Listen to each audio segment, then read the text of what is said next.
నిమిషాల్లో మీకు నీరసం తగ్గిపోవాలంటే తేనె దగ్గర పెట్టుకోండి. ఎప్పుడు అవసరమైనా సరే తేనెను నీళ్ళలో కలుపు తాకూడదండి, చేతిలో వేయండి.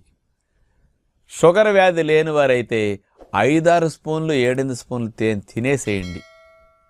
అసలు మీకు నిమిషాల్లో బ్లడ్లోకి వెళ్ళిపోతుంది తేనె, ఇమీడియట్గా ఇస్తుంది ఎనర్జీని.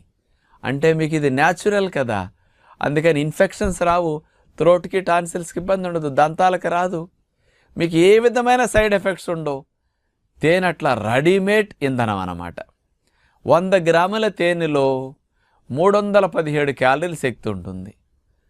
మనం ఒక 40-50 గ్రాముల తేనె 60 గ్రాముల తేనె అట్లా నాకేసామనుకోండి, 150-200 క్యాలరీలు నిమిషాల్లో వచ్చేస్తుంది. ఇదే మనం ఇంకోటి ఏదైనా తిన్నప్పుడు రావాలంటే 1.5-2 గంటలకు కానీ రాదు.